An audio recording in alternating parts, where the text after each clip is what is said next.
Kali ini kita akan membahas bagaimanakah tahap proses-proses komputer ketika melakukan booting, yaitu ketika komputer pertama kali dinyalakan hingga muncul sistem operasi. Bagaimanakah tahap-tahap kerja dari komputer itu sendiri? Kita akan bahas di sini.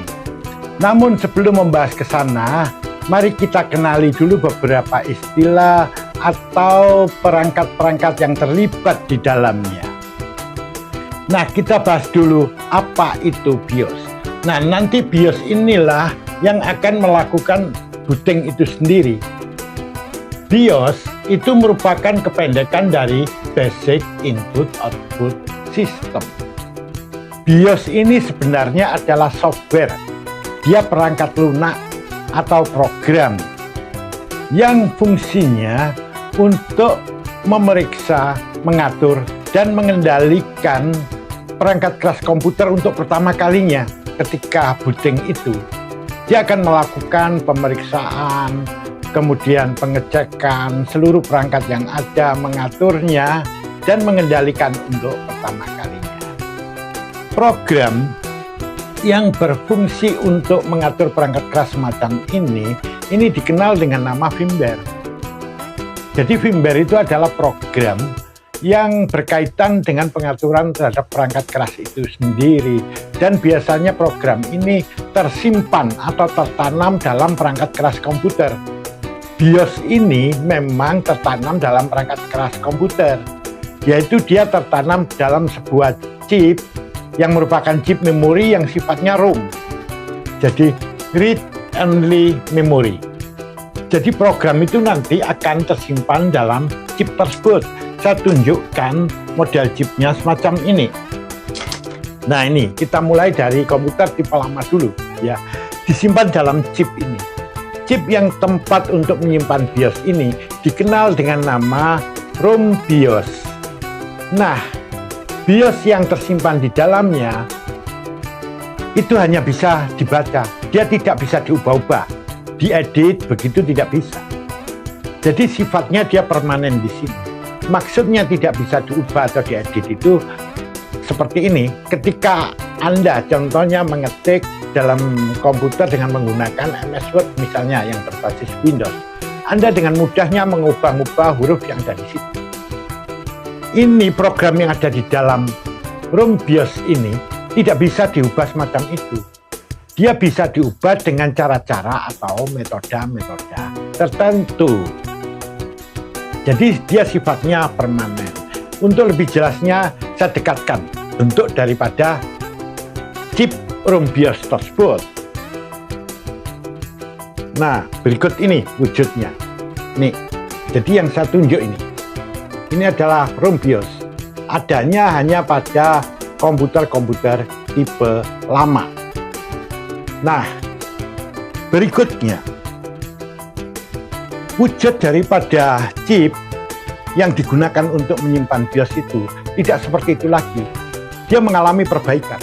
Jadi ada perbaikan untuk BIOSnya sendiri, ada pengembangan, dan tempat untuk menyimpannya juga tidak semacam itu, sudah berkembang lebih modern lagi. Contohnya kayak begini. Nah, seperti yang ada di ujung ini.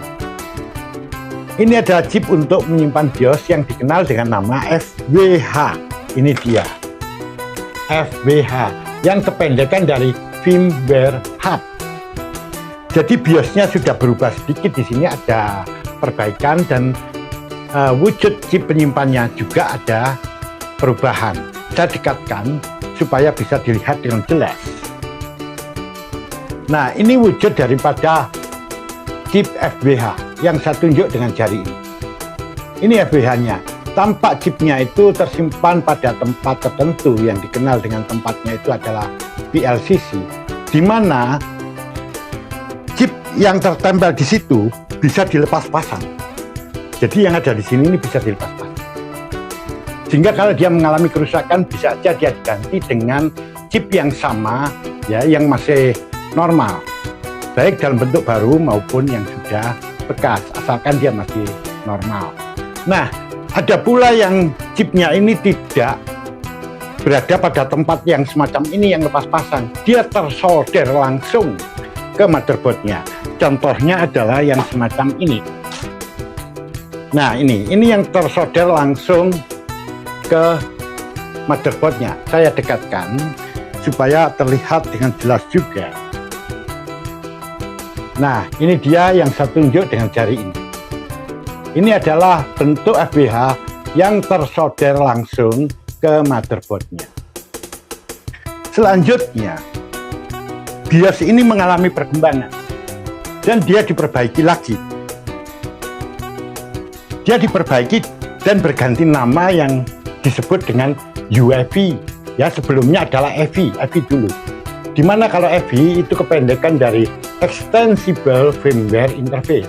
Kemudian dia berubah nama menjadi UEFI. Dan ini lebih modern lagi gitu, ada revisi-revisi.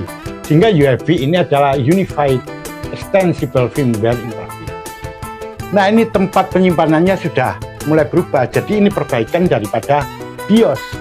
Ini hanya ada pada komputer-komputer masa kini, komputer-komputer modern yang baru. Nah, dia bentuk chip penyimpannya seperti yang saya tunjuk ini. Saya dekatkan lagi. Dan wujudnya chipnya itu lebih kecil lagi. Nah, ini yang saya tunjuk di ujung jari saya ini. Nah, ini saya dekatkan. Ini adalah tempat untuk menyimpan EVI atau UEFI tadi. Nah, itu adalah perkembangan dari BIOS dari masa ke masa. Yang saya tunjukkan terakhir itulah yang termodern. Ada pada komputer-komputer masa kini. Nah, apa sebetulnya komponen dasar dari BIOS? Jadi BIOS itu sebetulnya terdiri dari apa? Mengandung apa? Di dalamnya itu sebetulnya ada program BIOS setup. Kadang-kadang namanya bukan BIOS setup ya, CMOS setup itu ada yang namanya kayak begitu. Jadi itu sebutan aja ya, jadi itu sebutan aja, sebutan nama. Jadi ada program BIOS setup dan di dalamnya juga terkandung driver-driver yang berfungsi untuk mengaktifkan perangkat keras. Jadi merupakan driver dasar. Jadi driver yang pertama kali dimasukkan di situ agar perangkat keras yang ada di situ bisa berfungsi untuk sementara. Jadi ini disebut perangkat keras dasar. Contohnya di dalamnya termasuk ya keyboard, mouse. Jadi driver untuk itu termasuk untuk monitor dan lain-lainnya. Perangkat yang ada di sana. Jadi untuk driver dasar saja. Selain itu, juga ada program bootstrapper. Program bootstrapper inilah nanti yang akan melakukan penyalaan dan booting pertama kali. Nah, bagaimana tahap-tahapnya? Mari kita lihat bagian berikut. Ketika komputer pertama kali di-on-kan, maka komputer itu akan mengakses chip BIOS tadi. Ya, jadi kalau yang lama dia akan mengakses chip room BIOS. Kalau yang agak modern lagi mengakses chip FWH. Kalau yang terbaru tadi BIOS yang ada di chip kecil tadi. Nah, di situ sudah tersimpan ada program ini bootstrapper. Di sini saya tuliskan bootstrap. Program ini akan dibaca. Dan program inilah yang melakukan penyalaan pertama kali. Dialah yang memboot komputer, sehingga komputer itu menjadi berfungsi. Saat booting itu, bersamaan dengan itu, dimasukkan driver-driver tadi, driver dasar perangkat keras tadi. Misalnya untuk monitor, untuk keyboard, mouse, dan lain-lainnya, agar dia bisa berfungsi sebagaimana mestinya. Nah, bootstrapper ini, kemudian setelah dia membooting, dia akan memeriksa program BIOS, memverifikasi program BIOS. BIOS setup, ini dia. Dia akan memverifikasi program BIOS setup. Dicek programnya bagus atau tidak. Seandainya dia bermasalah, maka komputer akan segera berhenti untuk bekerja dan di situ ada tanda-tanda atau penjelasan keterangan yang muncul yang intinya bahwa BIOS-nya rusak dan harus diganti. Komputer tidak akan melanjutkan kerja. Jadi seandainya itu tidak normal. Program BIOS-nya tidak normal. Namun apabila BIOS-nya itu setelah diperiksa dia normal, maka BIOS tadi langsung dieksekusi. Dia dijalankan. Apa pekerjaan BIOS di sini? Mulailah program BIOS ini akan memeriksa komponen yang ada. Jadi perangkat kerasnya yang ada. Dia memeriksa misalnya memorinya ada atau tidak. Kalau dia tidak ada, maka dia nanti akan memberikan sinyal berupa bip, ya. Misalnya tit tit tit kayak begitu, ya. Atau mungkin tit tit tit tit. Jadi ada bunyi bip pendek dan bip panjang. Bip itu bunyi yang titit tadi itu. Itu tergantung dari perusahaan pembuat BIOS-nya. Setiap perusahaan atau setiap jenis BIOS nanti kodenya itu berbeda-beda untuk setiap masalah. Nah, seandainya memorinya itu ada, namun memorinya misalnya rusak atau nggak cocok, tetap dia akan memberikan kode-kode bip semacam itu. Kalau bukan kode bip, kadang muncul tulisan-tulisan yang menjelaskan bahwa di situ ada masalah apa. Jadi berupa tulisan-tulisan yang tampil di layar monitor. Nah, yang diperiksa tadi perangkat keras mulai dari memorinya. Jadi RAM-nya, memori yang saya maksud di sini adalah RAM, memori utama itu. Kemudian memeriksa ada kartu grafisnya enggak, ada keyboardnya enggak, ada mouse-nya enggak, ada hard disk-nya enggak, semua diperiksa. Kalau itu ada, maka dia akan berjalan kalau dia normal. Seandainya dia tidak ada perangkat-perangkat tadi atau tidak normal, pasti akan memberikan kode bip tadi. Atau berupa peringatan-peringatan berupa tulisan, seperti itu. Nah, proses memeriksa diri sendiri tadi itu dikenal dengan istilah push. Push ini merupakan kependekan dari Power on Self Test, yaitu kemampuan untuk mengecek, memeriksa diri sendiri. Yang dimaksud diri sendiri adalah perangkat keras komputer itu sendiri. Nah, BIOS ini nanti setelah memeriksa, dia juga melakukan pengaturan-pengaturan, ya, pengaturan perangkat keras agar kerjanya sesuai yang kita kehendaki. Siapa yang ngatur? Operatornya. Jadi nanti Anda bisa mengatur perangkat keras itu tadi, seperti memberikan tanggal, jam, dan sebagainya, mengatur hard disk mana yang ada sistem operasinya yang harus diakses dulu, dan lain sebagainya.